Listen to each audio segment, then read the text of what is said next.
Hello guys, स्वागत है आप सभी का आपके अपने YouTube channel as smart classes में। आज के इस वीडियो में हम एनसीईआरटी पर आधारित कक्षा 8 की विज्ञान का अध्याय 6 दहन और ज्वाला, अध्याय 7 पौधे एवं जंतुओं का संरक्षण, ये दोनों ही अध्याय कंप्लीट करेंगे। इससे पहले की वीडियो में हम अध्याय 5 तक कंप्लीट कर चुके हैं और कक्षा 6 और 7 की एनसीईआरटी बुक भी कंप्लीट हो चुकी है। जिसने ना देखा हो वो वीडियो के डिस्क्रिप्शन में जाकर देख सकते हैं। वीडियो को लास्ट तक ज़रूर देखिएगा। वीडियो पसंद आए तो वीडियो को लाइक करें और ज़्यादा से ज़्यादा शेयर करें। जिसने भी चैनल को सब्सक्राइब ना किया हो कर लीजिए और साथ ही बेल आइकन भी प्रेस कर लीजिए ताकि नेक्स्ट वीडियो की अपडेट आपको टाइम पर मिलती रहे। स्टार्ट करते हैं आज का टॉपिक, अध्याय 6 दहन और ज्वाला। फर्स्ट पॉइंट है गोबर, लकड़ी, कोयला, काष्ठ कोयला, पेट्रोल, डीजल, संपीड़ित प्राकृतिक गैस या सीएनजी इसी को कहते हैं। सीएनजी का फुल फॉर्म क्या होता है? Compressed natural gas. ये सब ईंधन के उदाहरण हैं। क्या हैं ये सब? ईंधन के उदाहरण हैं। नेक्स्ट देखेंगे दहन क्या होता है। रासायनिक प्रक्रम जिसमें पदार्थ ऑक्सीजन से अभिक्रिया कर ऊष्मा देता है दहन कहलाता है। जिस पदार्थ का दहन होता है वह दाह कहलाता है। इसे ईंधन भी कहते हैं। क्या होता है दहन? कि वह रासायनिक प्रक्रम जिसमें कोई पदार्थ ऑक्सीजन से अपक्रिया करता है और क्या देता है? ऊष्मा देता है, तो यह दहन कहलाता है। और जिस पदार्थ का दहन होता है, जो जलता है, वह क्या कहलाता है? दाह कहलाता है।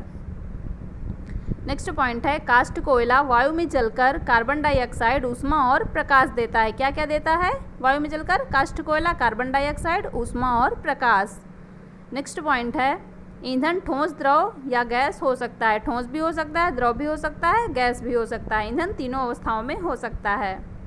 मैग्नीशियम और काष्ठ कोयला दाह पदार्थ हैं। क्या है मैग्नीशियम काष्ठ कोयला? दाह पदार्थ। यहाँ पे बताया गया जिस पदार्थ का दहन होता है वह क्या कहलाता है? दाह। तो ऐसे ही मैग्नीशियम और काष्ठ कोयला दाह पदार्थ हैं। नेक्स्ट पॉइंट है सूर्य में ऊष्मा और प्रकाश नाभिकीय अभिक्रियाओं द्वारा उत्पन्न होते हैं। कैसे उत्पन्न होते हैं सूर्य में ऊष्मा और प्रकाश? नाभिकीय अभिक्रियाओं द्वारा। ज्वलन ताप क्या होता है? वह न्यूनतम ताप जिस पर कोई पदार्थ जलने लगता है उसका ज्वलन ताप होता है। मतलब प्रत्येक पदार्थ का अलग अलग ज्वलन ताप होता है जिस पर वह जलने लगेगा। अगर उससे कम ताप रहेगा तो वह जलेगा नहीं। नेक्स्ट देखेंगे माचिस। माचिस के विषय में कुछ दिया गया है, देखिए। आधुनिक निरापद माचिस का विकास लगभग 200 वर्ष पूर्व हुआ। माचिस का प्रयोग तो बहुत समय पहले से हो रहा है, लेकिन जो आधुनिक माचिसें हैं उनका विकास कब से हुआ? लगभग 200 वर्ष पूर्व हुआ। आजकल निरापद माचिस के सिर पर एंटीमनी ट्राइसल्फाइड क्या होता है? माचिस के सिरे पर एंटीमनी ट्राइसल्फाइड और पोटेशियम क्लोरेट लगा रहता है। माचिस के ऊपर जो ऐसे लगा रहता है वो क्या होता है? एंटीमनी ट्राइसल्फाइड और पोटेशियम क्लोरेट। माचिस के रगड़ने वाली सतह पर लाल फास्फोरस और चूर्णित कांच लगाते हैं। उस माचिस को जिस सतह में रगड़ के जलाते हैं उसमें क्या होता है? लाल फास्फोरस और चूर्णित कांच। माचिस की तीली को खुरदरी सतह पर रगड़ने से कुछ लाल फास्फोरस श्वेत फास्फोरस में परिवर्तित हो जाता है। माचिस की तीली को जब उस खुरदरी सतह में रगड़ते हैं तो क्या होता है? कुछ लाल फास्फोरस श्वेत फास्फोरस में परिवर्तित हो जाता है और यह तुरंत माचिस की तीली के सिरे पर लगे पोटेशियम क्लोरेट से अभिक्रिया करके पर्याप्त ऊष्मा उत्पन्न कर देता है, जिससे एंटीमनी ट्राइसल्फाइड का दहन प्रारंभ हो जाता है और वह माचिस क्या होती है? जल उठती है। तो ये हो गई माचिस की क्रिया। नेक्स्ट देखेंगे दाह पदार्थ में तब तक आग नहीं लग सकता जब तक उसका ताप उसके ज्वलन ताप से कम रहता है। प्रत्येक पदार्थ का अलग अलग ज्वलन ताप होता होगा जिसमें वह जलने लगती है। तो दाह पदार्थ में कब तक आग नहीं लग सकती? जब तक उसमें जो ताप दिया जा रहा है वह उसके ज्वलन ताप से कम है। नेक्स्ट पॉइंट है हम कागज़ के कप में भी जल को उबाल सकते हैं। किसके कप में? कागज़ के कप में।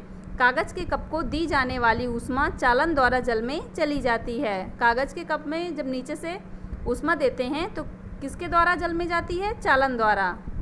अतः जल की उपस्थिति से ताप कागज़ के ज्वलन ताप तक नहीं पहुंच पाता, इसलिए यह जलता नहीं है। अभी यहाँ पे बताया गया ऊपर आपको कि तब तक किसी दाह पदार्थ में आग नहीं लगेगी जब तक उसका ताप उसके ज्वलन ताप से कम है। तो यहाँ पे क्या होता है, कैसे हम कागज़ के कप में जल को उबाल सकते हैं? क्योंकि जल की उपस्थिति के कारण जो उसमें ताप दिया जा रहा है नीचे से वह कागज़ के ज्वलन ताप तक नहीं पहुंच पाएगा, इसीलिए कागज़ जलेगा नहीं और चालन द्वारा उसका कागज़ के कप के अंदर जो जल है वह चालन द्वारा गर्म हो जाएगा। ये देखिए यहाँ पे दिखाया गया है, ये ज्वाला इससे दी जा रही है, ये दोनों कागज़ के कप हैं, इसमें जल नहीं है इसलिए ये जलने लगता है और इसमें जल है तो ये नहीं जलता है। तो ऐसे हम कागज़ के कप में भी जल को उबाल सकते हैं। नेक्स्ट पॉइंट है ज्वलनशील पदार्थ। ये ज्वलनशील पदार्थ क्या होते हैं? जिन पदार्थों का ज्वलन ताप बहुत कम होता है और जो ज्वाला के साथ सरलतापूर्वक आग पकड़ सकता है, ज्वलनशील पदार्थ कहलाता है। क्या होता है कि जिन पदार्थों का जो ज्वलन ताप होता है वह बहुत कम होता है, तो कम होगा तो क्या होगा, वह जल्दी जलने लगेगा, तो वह ज्वाला के साथ सरलतापूर्वक तुरंत आग पकड़ लेता है, तो वह पदार्थ क्या कहलाते हैं? ज्वलनशील पदार्थ।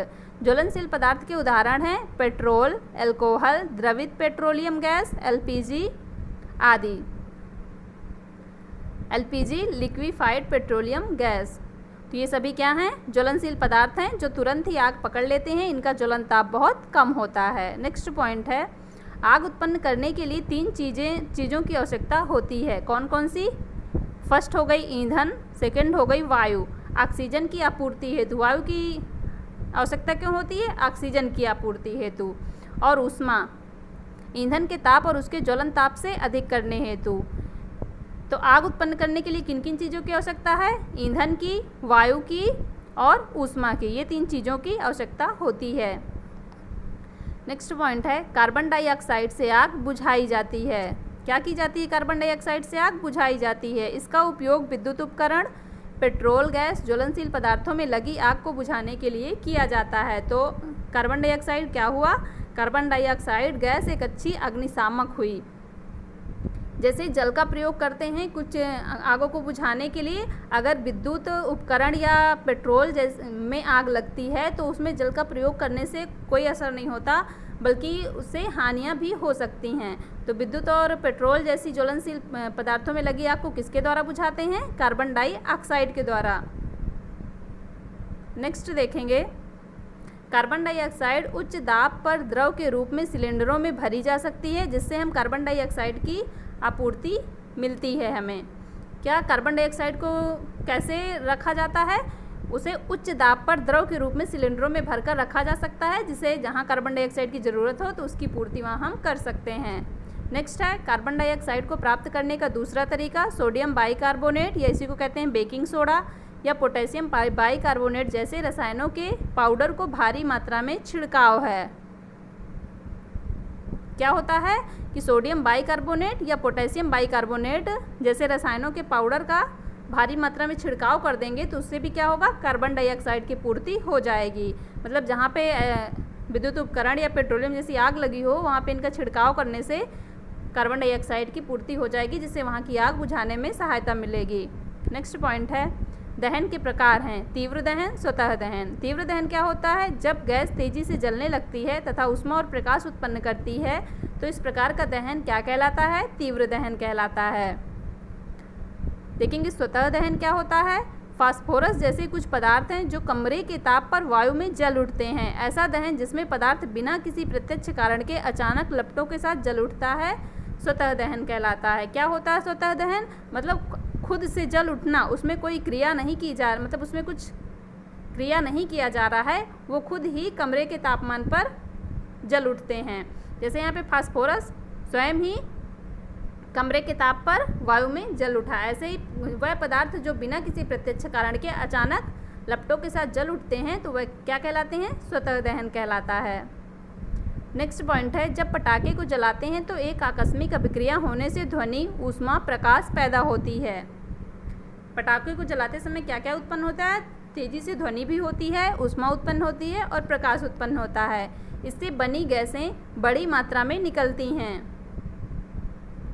इस प्रकार की अभिक्रिया क्या कहलाती है? विस्फोट कहलाती है। नेक्स्ट पॉइंट है अच्छा ईंधन वह है जो सहज उपलब्ध हो जाता है। सहज मतलब सरलता से उपलब्ध हो जाता है। यह सस्ता होता है और वायु में सामान्य दर से सुगमतापूर्वक जलता है। क्या क्या होता है अच्छे ईंधन में? सहज या आसानी से उपलब्ध हो, सस्ता हो और वायु में सामान्य दर से सुगमतापूर्वक जलता हो। यह अधिक मात्रा में ऊष्मा उत्पन्न करता हो ये जलने के उपरांत कोई अवांछनीय पदार्थ नहीं छोड़ता हो। ये देखिए एक इम्पॉर्टेंट पॉइंट है। अच्छा ईंधन वह होता है जो आसानी से उपलब्ध हो, सस्ता हो, सुगमतापूर्वक जलता हो वायु में और ऊष्मा ज़्यादा उत्पन्न करता हो और जलने के बाद कोई भी अवांछनीय जो पदार्थ हैं उनको नहीं छोड़ता हो। संभवतः ऐसा कोई ईंधन नहीं है जिसे आदर्श ईंधन माना जा सके, लेकिन ऐसा ईंधन नहीं है। इतने सारे गुण जिसमें हों ऐसा ईंधन कोई भी नहीं है संभवतः जिसे कोई आदर्श ईंधन माना जा सके। नेक्स्ट पॉइंट है, दहन के समय जो पदार्थ वाष्पित होते हैं वे ज्वाला का निर्माण करते हैं। जैसे मिट्टी का तेल और पिघली हुई मोमबत्ती के साथ ऊपर उठते हैं और दहन के समय वाष्पित होकर ज्वाला का निर्माण करते हैं। ये देखिए यहाँ पे दिखाया गया है, ये जो है ये है ज्वाला। तो क्या होती है ज्वाला? दहन के समय जो पदार्थ वाष्पित होते हैं वही क्या करते हैं? ज्वाला का निर्माण करते हैं। नेक्स्ट पॉइंट है, पृथ्वी के वातावरण के तापमान में वृद्धि विश्व उष्णन कहलाती है। क्या कहलाता है विश्व उष्णन? पृथ्वी के वातावरण में जब तापमान की वृद्धि होती है पृथ्वी में तो वह क्या कहलाता है? विश्व उष्णन, या इसी को क्या कहते हैं? Global warming. वायु में कार्बन डाइऑक्साइड गैस की अधिक मात्रा संभवतः विश्व उष्णन ग्लोबल वार्मिंग का कारण बनती है। तो ग्लोबल वार्मिंग का कारण क्या होता है?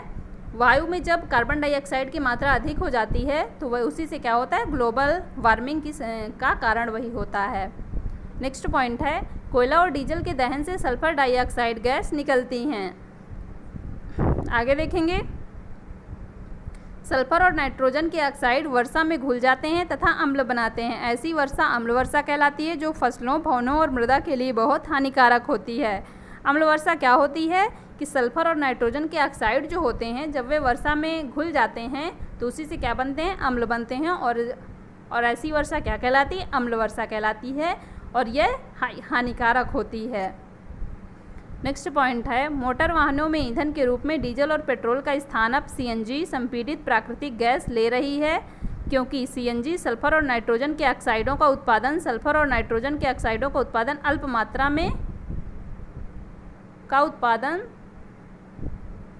अल्प मात्रा में करती है। क्या कह रहा है यहाँ पर कि जो अब मोटर वाहनों में अब किसका प्रयोग ज़्यादा किया जा रहा है? सीएनजी का। देखा होगा आप लोगों ने कि अब सीएनजी की गाड़ियाँ चलने लगी हैं जिसमें पेट्रोल और डीजल का प्रयोग नहीं किया जाता। तो ऐसा क्यों किया जाता है? क्योंकि सीएनजी सल्फर और नाइट्रोजन के ऑक्साइडों का जितना उत्पादन करती हैं वह डीजल और पेट्रोल के सल्फर और नाइट्रोजन के ऑक्साइडों के उत्पादन से काफ़ी अल्प मात्रा में होता है। तो मतलब सीएनजी कम मात्रा में सल्फर और नाइट्रोजन के ऑक्साइडों का उत्पादन करती हैं, इसीलिए सीएनजी का उपयोग किया जा रहा है। नेक्स्ट पॉइंट है, किसी ईंधन के 1 किलोग्राम दहन से प्राप्त ऊष्मा ऊर्जा की मात्रा उसका ऊष्मीमान कहलाता है। क्या होता है ऊष्मीमान? कि जब किसी ईंधन के 1 किलोग्राम का दहन किया जाएगा तो उससे प्राप्त जो ऊष्मा ऊर्जा की मात्रा होगी वो क्या कहलाएगी? उसका ऊष्मीमान। तो ईंधन के ऊष्मीमान को किलो जूल प्रति किलोग्राम मात्रक द्वारा प्रदर्शित किया जाता है। क्या होता है ऊष्मीमान का मात्रक? किलो जूल प्रति किलोग्राम। आगे देखेंगे विभिन्न ईंधनों के ऊष्मीमान। कुछ ईंधनों के यहाँ पे ऊष्मीमान देखेंगे। जैसे फर्स्ट है गोबर के उपले। गोबर के उपले का ऊष्मीमान कितना होता है? 6000 से 8000 किलो जूल प्रति किलोग्राम। ये इसका मात्रक होता है ऊष्मीमान का। नेक्स्ट है लकड़ी। लकड़ी का ऊष्मीमान कितना होता है? 17000 से 22000 किलो जूल प्रति किलोग्राम। कोयला का ऊष्मीमान होता है 25000 से 33000 किलो जूल प्रति किलोग्राम। पेट्रोल का ऊष्मीमान होता है 45000 किलो जूल प्रति किलोग्राम। मिट्टी के तेल का होता है 45000। डीजल का होता है 45000 किलो जूल प्रति किलोग्राम। मीथेन का होता है 50000। सीएनजी का होता है 50000। एलपीजी का होता है 55000। जैव गैस का होता है 35000 से 40000 के बीच में। और हाइड्रोजन का होता है 1,50,000 किलो जूल प्रति किलोग्राम। तो ये कुछ ईंधन है जिनके ऊष्मीमान यहाँ पर आपको बताए गए हैं। नेक्स्ट देखेंगे, ज्वाला के 3 विभिन्न क्षेत्र होते हैं। कौन कौन से? अदीप्त क्षेत्र, दीप्त क्षेत्र और ज्योतिहीन क्षेत्र। नेक्स्ट पॉइंट है, पेट्रोल और विद्युत उपकरण द्वारा उत्पन्न आग को जल द्वारा नियंत्रित नहीं किया जा सकता। तो इसमें किसका प्रयोग किया जाता है? ऊपर आपको बताया गया है कार्बन डाइऑक्साइड गैस का, क्योंकि इसमें अगर जल का प्रयोग करेंगे तो वह क्या होगा? हानिकारक हो सकता है, उससे लोगों को नुकसान हो सकता है। नेक्स्ट है, घरों में काम आने वाला एक द्रव ईंधन एलपीजी है। कौन सा ईंधन घरों में काम आता है? एलपीजी। नेक्स्ट देखेंगे अध्याय 7 पौधे एवं जंतुओं का संरक्षण। अध्याय 6 कंप्लीट हो गया। अब अध्याय 7 फर्स्ट पॉइंट है इसका, वनोन्मूलन का अर्थ होता है वनों को समाप्त करने पर प्राप्त भूमि का अन्य कार्यों में उपयोग करना। क्या होता है वनोन्मूलन का अर्थ? कि जो वनों को समाप्त करने से भूमि प्राप्त हुई है उसका अन्य कार्यों में उपयोग करना। नेक्स्ट पॉइंट है, दावानल एवं भीषण सूखा भी वनोन्मूलन के कुछ प्राकृतिक कारण हैं। क्या है ये? वनोन्मूलन के दावानल और भीषण सूखा, ये वनोन्मूलन के क्या हैं? प्राकृतिक कारण हैं। नेक्स्ट है वनोन्मूलन के परिणाम। वनोन्मूलन के क्या क्या परिणाम हो सकते हैं? तो फर्स्ट पॉइंट है, वनोन्मूलन से पृथ्वी पर ताप और प्रदूषण के स्तर में वृद्धि होती है। इससे वायुमंडल में कार्बन डाइऑक्साइड का स्तर बढ़ जाता है। क्यों बढ़ जाता है? क्योंकि पेड़ पौधे जो होते हैं वह ज़्यादा से ज़्यादा कार्बन डाइऑक्साइड भोजन बनाने में यूज करते हैं और ऑक्सीजन छोड़ते हैं। अगर पेड़ पौधे ही नहीं रहेंगे तो कार्बन डाइऑक्साइड की मात्रा क्या होगी? बढ़ेगी, जिससे क्या होगा? ताप में भी वृद्धि होगी। कार्बन डाइऑक्साइड की मात्रा बढ़ने से क्या होता है? ग्लोबल वार्मिंग, ताप में वृद्धि होगी और प्रदूषण के स्तर में भी वृद्धि होगी। नेक्स्ट पॉइंट है, वनोन्मूलन से प्राकृतिक संतुलन भी प्रभावित होता है। पौधों को भोजन बनाने के लिए कार्बन डाइऑक्साइड की आवश्यकता होती है। कम वृक्षों का अर्थ है कार्बन डाइऑक्साइड के उपयोग में कमी आना, जिससे वायुमंडल में इसकी मात्रा बढ़ जाती है, जिसके परिणाम स्वरूप विश्व उष्णन या इसी को कहते हैं ग्लोबल वार्मिंग होता है। ये अभी आपको बताया जा चुका। नेक्स्ट पॉइंट है, पृथ्वी के ताप में वृद्धि के जल चक्र का संतुलन बिगड़ने से और वर्षा दर में कमी आती है, जिससे सूखा पड़ता है। जब पृथ्वी के ताप में वृद्धि होगी तो क्या होगा? जल चक्र का जो संतुलन है वह बिगड़ेगा और वर्षा दर में कमी आएगी और जिससे क्या पड़ेगा? सूखा पड़ेगा। मृदा के गुणों में परिवर्तन आने का मुख्य कारण है वनोन्मूलन। तो वनोन्मूलन के सब कारण हैं। क्या क्या होता है वनोन्मूलन से? वनोन्मूलन से मृदा की जल धारण क्षमता तथा भूमि की ऊपरी सतह से जल के नीचे की ओर अंतःस्रवण पर भी विपरीत प्रभाव पड़ता है, जिसके कारण बाढ़ आती है। ये अंतःस्रवण क्या होता है ये आपको पिछले वीडियो में बताया जा चुका है। नेक्स्ट देखेंगे, मृदा के अन्य गुणों जैसे पोषक तत्व, गठन इत्यादि भी वनोन्मूलन के कारण प्रभावित होते हैं। तो ये सभी क्या हो गए? वनोन्मूलन के प्रभाव। नेक्स्ट है मरुस्थली। वृक्षों की कमी होने से मृदा अपरदन अधिक होता है। इससे मृदा की ऊपरी परत हटने से चट्टानें दिखने लगती हैं। मृदा में ह्यूमस और उर्वरता की कमी आती है। धीरे धीरे उर्वर भूमि मरुस्थल में परिवर्तित हो जाती है। इसे कहते हैं मरुस्थलीकरण।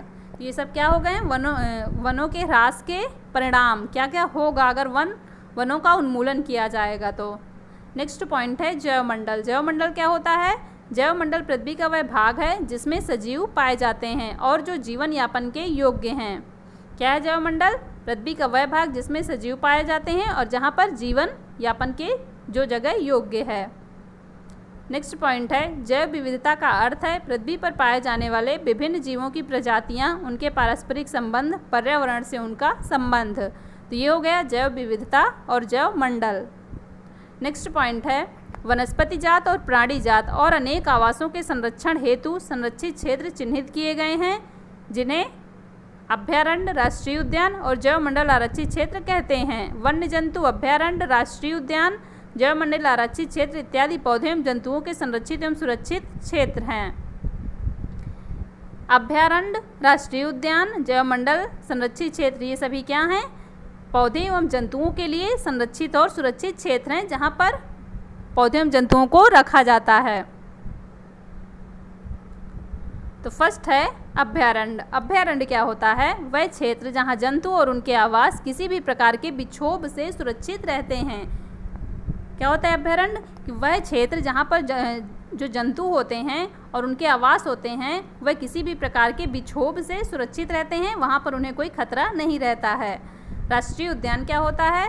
वन्य जंतुओं के लिए आरक्षित क्षेत्र जहां वह स्वतंत्र रूप से आवास एवं प्राकृतिक संसाधनों का उपयोग कर सकते हैं। तो ये सभी क्या होते हैं? प्राणी जात और वनस्पति जात को संरक्षित रखने के लिए अभयारण्य और राष्ट्रीय उद्यान और जैवमंडल सुरक्षित क्षेत्र, इन सभी को सरकार द्वारा दिया गया है। नेक्स्ट पॉइंट है जैवमंडल आरक्षित क्षेत्र। यह क्या होता है? वन्य जीवन, पौधे एवं जंतु संसाधनों और उस क्षेत्र के आदिवासियों के पारंपरिक ढंग से जीवन यापन हेतु विशाल संरक्षित क्षेत्र होता है। तो यह होता है जैवमंडल आरक्षित क्षेत्र। नेक्स्ट पॉइंट है किसी जैवमंडल आरक्षित क्षेत्र के अंतर्गत अन्य संरक्षित क्षेत्र भी हो सकते हैं। क्या हो सकता है कि जैवमंडल आरक्षित क्षेत्र जो होता है उसके अंतर्गत और भी संरक्षित क्षेत्र हो सकते हैं। पंचमढ़ी जैवमंडल आरक्षित क्षेत्र में सतपुड़ा नामक एक राष्ट्रीय उद्यान तथा बोरी एवं पंचमढ़ी नामक 2 वन्य जीव अभयारण्य आते हैं। आरक्षित क्षेत्र में राष्ट्रीय उद्यान और अभयारण्य भी इसके अंतर्गत आ सकते हैं, जैसे पंचमढ़ी में ये बताया गया। नेक्स्ट पॉइंट है किसी विशेष क्षेत्र में पाए जाने वाले पेड़ पौधे उस क्षेत्र के वनस्पति जात एवं जीव जंतु को प्राणी जात कहते हैं। वनस्पति जात और प्राणी जात क्या होता है कि कोई विशेष क्षेत्र है जैसे, तो वहाँ पे जिस प्रकार के पेड़ पौधे या वनस्पति पाई जाती है, तो अगर पेड़ पौधे या वनस्पति को क्या कहते हैं? वनस्पति जात। और जहाँ पे जीव जंतुओं को क्या कहते हैं? प्राणी जात। तो ये कैसा स्थान होता है? कोई विशेष क्षेत्र होता है जहाँ पे जिस प्रकार के पेड़ पौधे पाए जाते हैं तो वह उस क्षेत्र को क्या कहेंगे? वनस्पति जात। और जीव जंतुओं के क्षेत्र को प्राणी जात। साल, सागौन, आम, जामुन, सिल्वर फर्न इत्यादि वनस्पति जात पौधों के उदाहरण हैं। चिंकार, नीलगाय, बर्किंग हिरण, चीतल, तेंदुआ, जंगली कुत्ता, भेड़िया इत्यादि प्राणी जात जीव के उदाहरण हैं। तो ये हो गए वनस्पति जात और प्राणी जात के उदाहरण। नेक्स्ट है विशेष क्षेत्रीय स्पीसीज या प्रजाति। विशेष क्षेत्रीय प्रजाति क्या होता है? तो पौधे एवं जंतुओं की वह स्पीसीज जो किसी विशेष क्षेत्र में विशिष्ट रूप से पाई जाती है उसे विशेष क्षेत्र स्पीसीज कहते हैं। क्या होती है विशेष क्षेत्रीय प्रजाति? कि पौधे या जंतु की वह प्रजाति जो किसी विशेष क्षेत्र से में विशिष्ट रूप से पाई जाती है।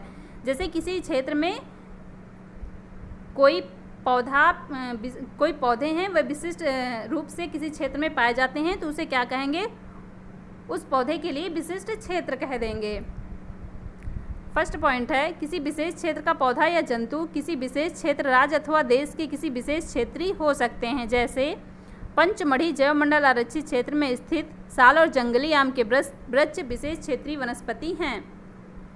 जैसे पंचमढ़ी जैवमंडल आरक्षित क्षेत्र जो है वहाँ पे किसके किसके वृक्ष हैं? साल और जंगली आम के। तो ये क्या हो गए? विशेष क्षेत्रीय, मतलब पंचमढ़ी के क्षेत्र से ये संबंधित हो गए, तो ये विशेष क्षेत्रीय हो गए। नेक्स्ट है वन्य प्राणी अभयारण्य।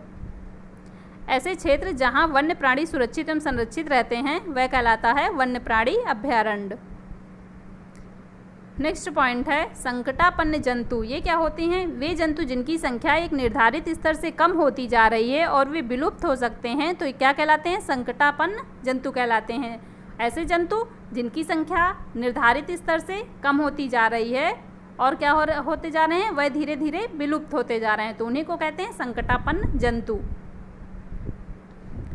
कुछ संकटापन्न वन्य जंतु के उदाहरण जैसे काले हिरन, श्वेत आँखों वाले हिरन, बतख, घड़ियाल, कच्छ मगरमच्छ, अजगर, गेंडा इत्यादि। ये सभी क्या हैं? संकटापन्न जंतु है जिनकी संख्या लगातार कम होती जा रही है। सभी संकटापन्न स्पीसीज का रिकॉर्ड रेड डाटा पुस्तक में रखा जाता है। पौधे, जंतु एवं अन्य स्पीसीज के लिए अलग अलग रेड डाटा पुस्तकें हैं। तो इनका रिकॉर्ड कहाँ पे रखा जाता है? जो संकटापन्न जंतु होते हैं, रेड डाटा पुस्तक, या इसी को कहते हैं रेड डाटा बुक। तो अलग अलग जंतु, अलग अलग पौधों के लिए क्या होता है? अलग अलग रेड डाटा पुस्तकें होती हैं। नेक्स्ट पॉइंट है राष्ट्रीय उद्यान। यह वनस्पति जात, प्राणी जात, दृश्य भूमि तथा ऐतिहासिक वस्तुओं का संरक्षण करते हैं।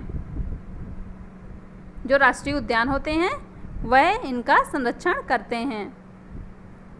नेक्स्ट पॉइंट है भारत का प्रथम आरक्षित वन सतपुड़ा राष्ट्रीय उद्यान है। सर्वोत्तम किस्म के सागौन सतपुड़ा राष्ट्रीय उद्यान में पाए जाते हैं। नेक्स्ट है बाघों के संरक्षण हेतु प्रोजेक्ट टाइगर अथवा बाघ परियोजना सरकार ने लागू की। क्या बाघों के संरक्षण के लिए लागू की सरकार ने? प्रोजेक्ट टाइगर या बाघ परियोजना। इसका उद्देश्य बाघों की उत्तरजीविता एवं संवर्धन करना था। नेक्स्ट पॉइंट है, किसी क्षेत्र के सभी पौधे, प्राणी एवं सूक्ष्मजीव अजैव घटकों जैसे जलवायु, भूमि, मिट्टी, नदी, डेल्टा इत्यादि संयुक्त रूप से किसी पारितंत्र का निर्माण करते हैं। क्या करते हैं ये सभी मिलकर? किसी पारितंत्र का निर्माण करते हैं। नेक्स्ट है प्रवास। प्रवास क्या होता है? प्रवास वह परिघटना है जिसमें किसी स्पीसीज का अपने आवास से अन्य किसी आवास में हर वर्ष की विशेष अवधि में विशेषकर प्रजनन हेतु चलन होता है। तो यह होता है प्रवास। ऐसे पक्षी जो उड़कर सुदूर क्षेत्रों तक लंबी यात्रा करते हैं प्रवासी पक्षी कहलाते हैं। प्रवासी पक्षी सुदूर क्षेत्रों में प्रवास परिवर्तन के कारण पलायन करते हैं। प्रवासी पक्षी जो सुदूर क्षेत्रों में प्रवास करते हैं वे किसके कारण करते हैं? जलवायु परिवर्तन के कारण वह पलायन करते हैं। नेक्स्ट है पुनर्वन रोपण। पुनर्वन रोपण क्या होता है? काटे गए वृक्षों की कमी को पूरा करने के उद्देश्य से नए वृक्षों का रोपण करना पुनर्वन रोपण है। जैसे वृक्ष काट लिए जाते हैं तो उनकी कमी को पूरा करने के लिए जब नए वृक्षों का रोपण किया जाता है या लगाया जाता है तो वही कहलाता है पुनर्वन रोपण।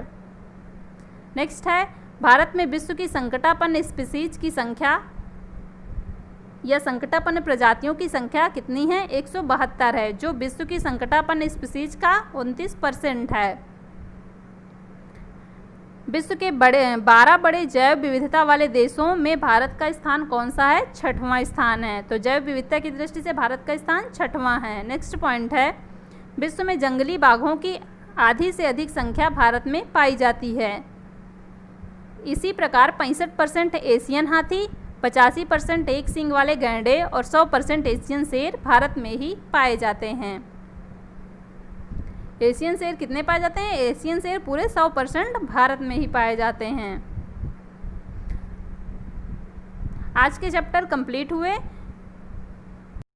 वीडियो पसंद आया हो तो वीडियो को लाइक कर दें और ज़्यादा से ज़्यादा शेयर कर दें।